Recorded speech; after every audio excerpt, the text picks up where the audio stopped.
नमस्कार दोस्तों।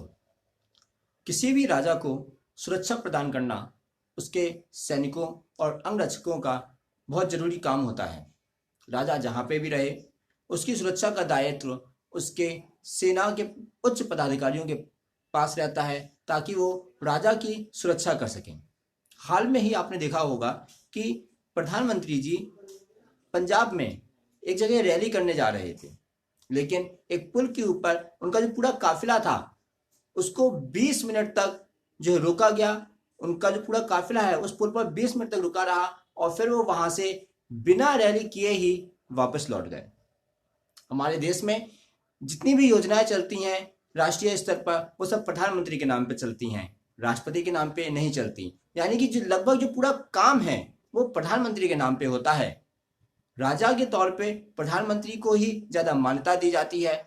विदेशों से भी जो बातचीत होती है, जो विदेशी दौरे होते हैं, जो समझौतों पे जैसे बात होती है अलग अलग देशों के राष्ट्रपति या प्रधानमंत्रियों के साथ में, वो भी हमारे देश का प्रधानमंत्री ही करता है।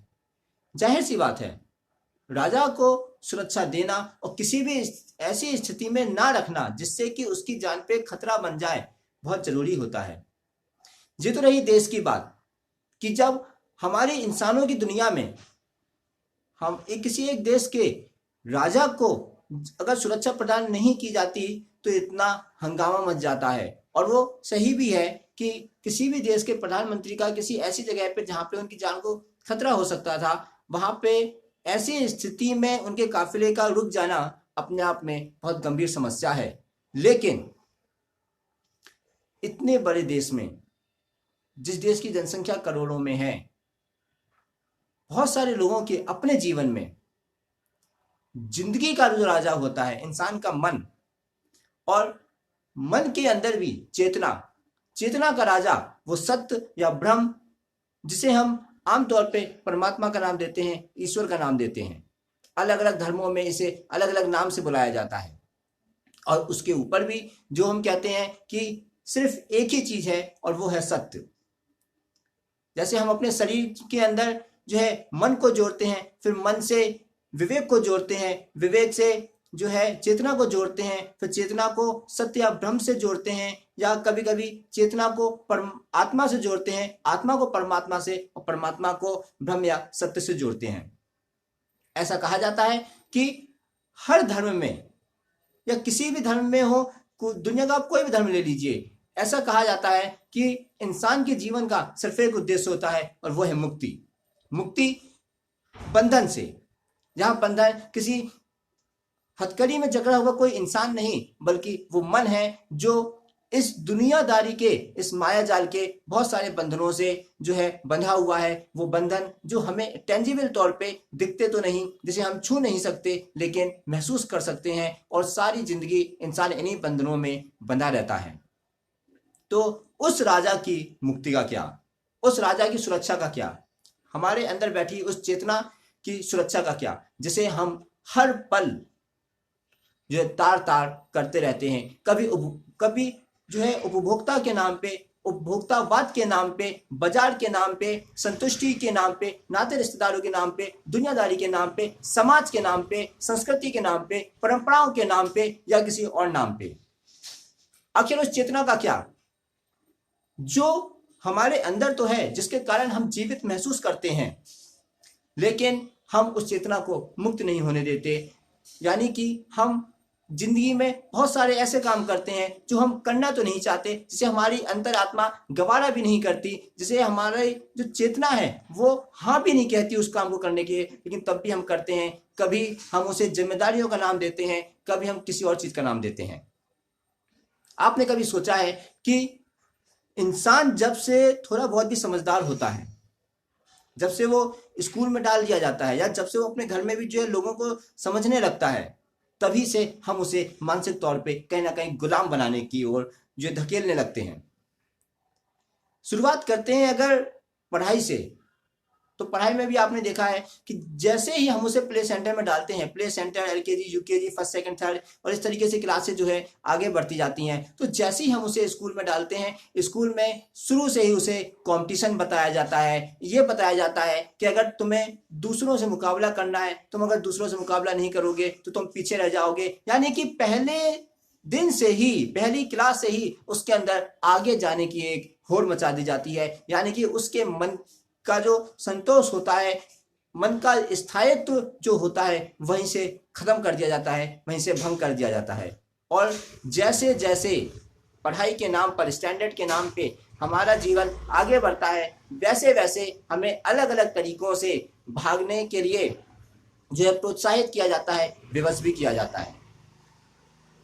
इंसान जैसे जैसे अपनी क्लास में आगे बढ़ता है, उसे बताया जाता है कि देखो, तुम अगर अभी अच्छे मार्क्स लाओगे तो आगे जाके तुम्हारा एडमिशन किसी अच्छे कॉलेज में हो जाएगा। अगर तुम अभी अच्छे से जो है पढ़ोगे, तुम्हारी अच्छे से नौकरी लग जाएगी। अधिकतर फोकस इन्हीं बातों पे किया जाता है। तुम इस कंपटीशन को अगर जो है क्रैक करोगे, इस कंपटीशन को जो है पास करोगे, तो तुम्हारी ये सरकारी नौकरी लग जाएगी, तुम्हें इस कॉलेज में एडमिशन मिल जाएगा, तुम इस देश में पढ़ने के लिए जा सकते हो। ऐसी चीजों के लिए जो है प्रोत्साहित किया जाता है। लेकिन इन सब जो चीजों में एक चीज कॉमन होती है, और वो होती है कंपैरिजन, तुलना। इंसान के अंदर का जो शांत स्वभाव एक होता है इंसान के मन का, जो होना चाहिए, उसे सबसे पहले तोड़ दिया जाता है। और इंसान के अंदर भागने की, दूसरों से आगे निकलने की, दूसरों से कंपेयरिंग करने की, तुलना करने की जो प्रवृत्ति है, जो मेंटेलिटी है, जो मानसिकता है, वो भर दी जाती है। तो इन सब बीच में उस चेतना का क्या, जो मुक्त होना चाहती थी, जो इन सब चीजों में नहीं पढ़ना चाहती थी, जो ये चाहती थी कि मैं पहले से ही मुक्त हूं, बस मुझे इन सब बंधनों में मत डालो, उस राजा का क्या? उस राजा को तो हमने शुरू से ही बंधन में डाले गए और डालते गए, और जिंदगी में जैसे आगे बढ़ते गए और ज्यादा डालते गए। जैसे ही इंसान कॉलेज में पहुंचता है, कॉलेज में पहुंचने के साथ ही उसे ये बताया जाता है कि देखो, अभी तुम अच्छे से जो है पढ़ लो, तुम अच्छे से अभी जो है ज्यादा मार्क्स ले आओ, तुम्हारे परसेंटेज अच्छे आने चाहिए, क्योंकि तुम्हारी चाहे बैचलर डिग्री का कोर्स हो, मास्टर डिग्री का कोर्स, पीएचडी हो, एमफिल हो, या कुछ और हो इस तरीके का कोर्स, यदि तुम्हारे इसमें अच्छे नंबर नहीं आएंगे तो तुम्हारा कैंपस सिलेक्शन नहीं होगा, तुम्हारी किसी अच्छी कंपनी में जॉब नहीं लगेगी, तुम्हें अच्छा पैकेज नहीं मिलेगा, तुम्हारी जो है एक अच्छी सैलरी नहीं होगी। जब तुम्हारी एक अच्छी सैलरी नहीं होगी, तुम्हारी जो है एक अच्छी सी कमाई नहीं होगी, तुम्हारी शादी किसी अच्छी लड़की से नहीं होगी, तुम्हें एक अच्छी लड़की नहीं मिलेगी, सब देखेंगे कि अरे इसको जो है ये तो कम कमाता है, इससे हम शादी क्यों करें। इस तरीके की मेंटेलिटी हमारे समाज में जो है भर दी जाती है।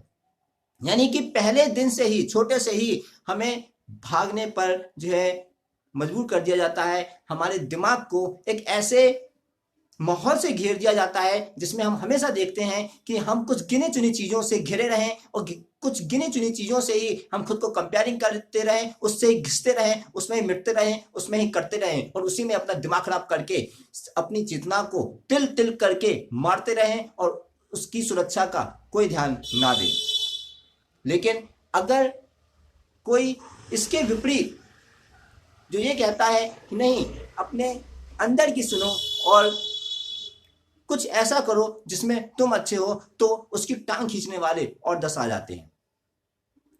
नेगेटिव मोटिवेशन तो पहले दे दिया जाता है कि अरे तुमसे तो कुछ हो ही नहीं सकता, बिजनेस करना इतना आसान काम थोड़ी ना है, जो है तुम ऐसे आगे बढ़ोगे तो तब तो हो गया, अरे एक अच्छी सी जॉब करो, उसी में जो सेटल हो जाओ। सेटलमेंट ये सब तो हमारे जो आसपास की दुनिया में बहुत चलता है, और ऐसी बहुत सारी चीजों के द्वारा हम अपने जीवन के उस राजा, जिसे हम चेतना कहते हैं, उसे, उसकी जो सुरक्षा है, उसको खत्म कर देते हैं।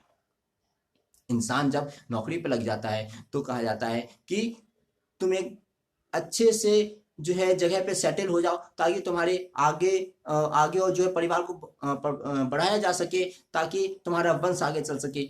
वहां पे भी इंसान को अगेन फिर से बंधन में डाल दिया जाता है, और यह सिलसिला 1-2 सालों का नहीं, बल्कि पूरी जिंदगी भर चलता रहता है। यानी कि हमारी पूरी व्यवस्था, हमारा पूरा सिस्टम ही इस तरीके से डिजाइन कर दिया गया है, इस तरीके से जो है संस्कारित कर दिया गया है, इस तरीके से प्रोग्राम्ड कर दिया गया है कि हम जीवन के राजा, उस मन, उस चेतना को पहले ही बंधन में डाल चुके होते हैं। आपने देखा होगा बहुत सारे लोग जो सरकारी नौकरी करते हैं उन्हें तो छोड़ ही दीजिए, जो प्राइवेट नौकरी करते हैं, जिनके लिए ये बहुत पॉसिबल होता है कि वो एक जगह छोड़कर किसी दूसरी जगह ज्वाइन कर सकते हैं कभी भी, तो उनके लिए भी वो हम क्या करते हैं कि एक जगह जो पड़े रहते हैं, भले वो कितनी भी गालियां सुनते रहे, कितने भी जो है अपने बॉस से सुनते रहे, उनकी अंतरात्मा कचोटती रहे, लेकिन तब भी जो है वो किसी ऐसी जगह जो है काम करते रहते हैं जहां वो काम करना नहीं चाहते। ऐसा क्यों?